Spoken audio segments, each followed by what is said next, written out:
പ്രവാഹം ഒരു പ്രത്യേക അനുപാതത്തിലായിരുന്നാൽ അഗ്നി പടർന്ന് പോകില്ല എന്നുള്ളതും വിസ്മയകരമായ ജ്യോതിഷ ഗണിതത്തിന്റെ കണക്കുകളാണെന്നും എനിക്ക് പലപ്പോഴും തോന്നിയിട്ടുണ്ട്. ഗണിതശാസ്ത്രത്തിലെ ഓരോ കാര്യങ്ങളും പലപ്പോഴും വേദിക് റിച്വലിൽ നമ്മൾ നിരീക്ഷിച്ചാൽ വളരെ നമുക്ക് വ്യക്തമായി കാണാം. ഓരോ കണക്കുകളിൽ വരുന്ന സഞ്ചാരപഥങ്ങൾ വളരെ കൃത്യമായി അടയാളപ്പെടുത്തിയിട്ടുണ്ട്. ഇപ്പം നിങ്ങൾക്ക് കണ്ടാൽ അറിയാം, ഏറ്റവും മുകളിലുള്ള ഘട്ടന ഏകദേശം അഗ്നി പടർന്നു കഴിഞ്ഞിരിക്കുന്നു. ആ പടർന്നു കഴിഞ്ഞിരിക്കുന്ന അഗ്നി കുറച്ച് കഴിയുമ്പോഴേക്കും അത് ഭയങ്കരമായി കത്തി പടരുന്ന ദൃശ്യങ്ങളാണ്. അപ്പൊ തീർച്ചയായിട്ടും അതിന്റെ ആദ്യ ദൃശ്യങ്ങളാണ് ഞാൻ ഈ ഘട്ടത്തിൽ കാണിക്കുന്നത്. അടുത്ത ഘട്ടത്തിൽ ഇതിന്റെ പൂർണ്ണമായി കത്തിത്തീർന്ന ദൃശ്യങ്ങൾ നിങ്ങളെ കാണിക്കുന്നതാണ്.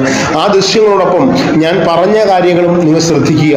അതിന്റെ വായുവിന്റെ പ്രവാഹവും അഗ്നിയുടെ ആ തിരമാലകളും അതുപോലെ തന്നെ ഇതിൽ നിന്നുമൊക്കെയുള്ള നിമിത്ത ഫലങ്ങളും ഒക്കെ നമ്മളെ അത്ഭുതപ്പെടുത്തുന്ന കാഴ്ചകളായി മാറുന്നു.